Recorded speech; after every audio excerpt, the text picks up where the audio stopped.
Hello guys, welcome back to my channel. Please like and share my channel and also press the bell icon button for more informative videos. So guys, today's our topic for discussing how to choose a laptop for starting for any student. मतलब किसी भी student को initially किस तरह laptop use करना चाहिए जिससे उसके लिए लैपटॉप यूज़ करना आसानी हो और वो उसको सीख के इजीली अपने काम को कर सकें। तो लैपटॉप जो है वो सीखने के लिए या चलाने के लिए सबसे पहले स्टूडेंट को ये बताना चाहिए कि वो लैपटॉप को किस मकसद के लिए जो है वो सीखना चाह रहा है या सीखेगा या चलाएगा। तो लैपटॉप चलाने के लिए सबसे पहले एक स्टूडेंट को ये बताया जाता है कि लैपटॉप को ऑन कैसे करते हैं, उसके चलाने का यूज़ करने का मकसद क्या है। क्योंकि जब भी कोई चीज़ बताई जाती है तो सबसे पहले उसके मकसद के बारे में बताया जाता है, उसके नफ़ा और नुकसान के बारे में कि उसको यूज़ करने से नुकसान क्या होगा और फ़ायदा क्या होगा। तो एक स्टूडेंट है वो अपनी इस लर्निंग के लिए लैपटॉप चलाना स्टार्ट करता है तो उसके लिए सबसे पहले उसे ओपन करना पता होना चाहिए, वो लैपटॉप को ऑन करता है, उसके फीचर्स के बारे में उसे पता होना चाहिए कि ये इसके क्या क्या फीचर्स हैं, इसमें क्या क्या काम जो है वो किस किस मकसद के लिए यूज़ कर सकता है। तो उसके लिए जो है वो उसको उसकी शॉर्ट कीज़ जो है वो सिखानी चाहिए सबसे पहले, जैसे कि विंडो ओपन करने की शॉर्ट की क्या है, कॉपी करने की क्या है। सिंपली हम छोटी छोटी बेसिक्स चीज़ें पहले बच्चों को सिखाते हैं कि वो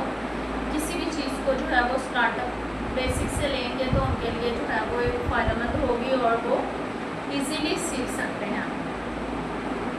तो हम डेली बेसिस पे उन्हें कोई 4-5 कीज़ लिख देते हैं, शॉर्ट कीज़ जो कि लैपटॉप को यूज़ करने के लिए यूज़ होती है और जो टाइम सेविंग भी होती हैं।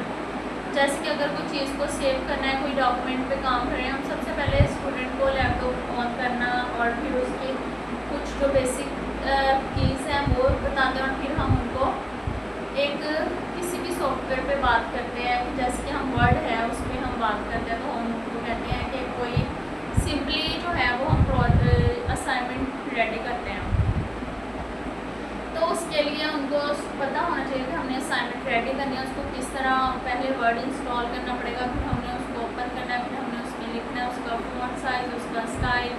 कितना रखना है। And after making the assignment then he should to save the assignment. तो हाउ टू सेव, उसके लिए शॉर्ट कीज़ होती है Ctrl+S। फिर हमने वो किसी को शेयर करनी है या वैसे ही हम उसको एक फोल्डर क्रिएट करना बताते हैं कि फोल्डर क्रिएट करने की सिंपल शॉर्ट कीज़ होती है Ctrl+Shift+N। उससे जो है हमारा न्यू फोल्डर क्रिएट हो जाता है और अगर हम उसी फोल्डर पे राइट क्लिक करते हैं तो हमारे पास रीनेम आ जाता है। रीनेम में हम फोल्डर में कोई भी नेम लिख सकते हैं। अब जी हमने डॉक्यूमेंट को एक फोल्डर से दूसरे फोल्डर में कॉपी करना है तो हम दो तरीके से मतलब जो भी उसके हर मेथड से बताने की कोशिश करते हैं और जो सिंपली उसकी शॉर्ट कीज़ होती है वो होती है कि हम कहते हैं कि पहले Ctrl+C करें, कॉपी करके उसको दूसरा जिस फोल्डर में करना है वहाँ जाके क्लिक करके Ctrl+V करें। इसी तरह ही अगर हम जो है वो बात करते हैं, हमारे पास काम करते करते कोई बटन इस तरह का प्रेस हो गई है तो वो जो हमारी चीज़ जो है वो गायब हो गई या कोई इसमें गलती हो गई है तो हम Ctrl+C करते हैं तो हमारा पहले वाला जो है वो काम शो हो जाता है। इसी तरह बेसिक चीज़ों के बारे में जो है वो कंप्यूटर के डिफरेंट फीचर्स और मतलब लैपटॉप के उसके कीबोर्ड के बारे में, माउस के बारे में, उसके चार्जिंग के बारे में, स्क्रीन के बारे में, कीबोर्ड पे जितने भी जो है वो उसके बटन लाइक जो है काउंटिंग वाले जो है और इंग्लिश अल्फ़ाबेट्स वाले वो सब के बारे में वन बाय वन हम जो है वो इन्फॉर्मेशन डिलीवर करते हैं कि स्टूडेंट जो है वो इसलिए इस चीज़ को पिक करे और उस पर उसको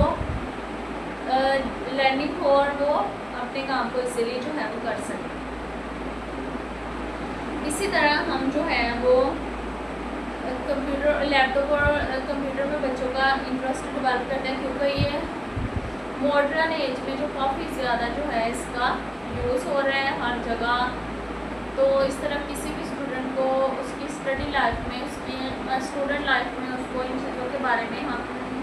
इंफॉर्मेशन प्रोवाइड करते हैं जिसको लेके वो इजीली जो है वो अपना काम कर सकते हैं और कंपैरिजन कर सकते हैं खुद को हर किसी के साथ। उम्मीद करती हूँ कि आप लोगों को आज का टॉपिक समझ आया होगा। So please like and share my channel and also press the bell icon.